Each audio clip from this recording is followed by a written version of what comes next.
السلام علیکم ملګرو، که زه نن تاسو ته یو خبره وکړم چې د پښتو فلم جوړ شو خو په سینما باندې ریلیز نشو، تاسو به په یقین وکئ او بالکل داسې شوي وه. د ورکوټي اختر دپاره فلم جوړ شوی، محبت خو بندګي شوه، خو هیله چا سینما ورنکړه. د دې وجه څه وه؟ نن زه تاسو ته د دې وجه ښیم. د محبت خو بندګي شوه، د دې پروډوسر چې کوم دی هغه اجیګل دی او ډایرکټر یې نادرخان دی. دی له چا سینما ورنکړه، یو سینما والا هم دوی ته غاړه کېنښه ځکه چې دا د سینما نقصان کیږي. ولې ورنکوله سینما؟ ځکه چې دې کې د هیرو کرکټر چې کوم دی هغه اجیګل پخپله دې کې هیرو راغلی و او دې کې سایډ هیرو دی یا ویلن دی، ما خو ډرامه نه ده کتلې، پکې نیم مخلص اشتی و.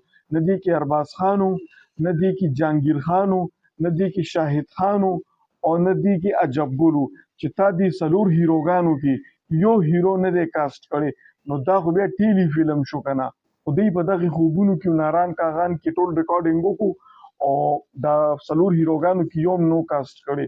نو د هغې د وجې وله چا سینما ورنکړه، نو بیا مجبوری نه دوی دا خپله ډرامه لکه دوی خو فلم کنسپټ باندې جوړ کړی خو هغه اصل کې وه ډرامه.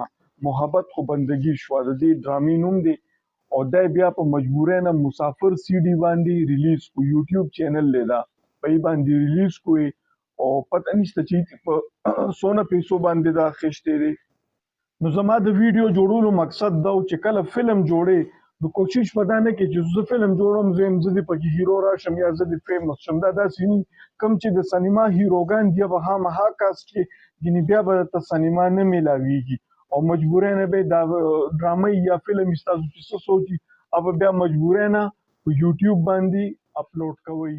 ډېره مننه.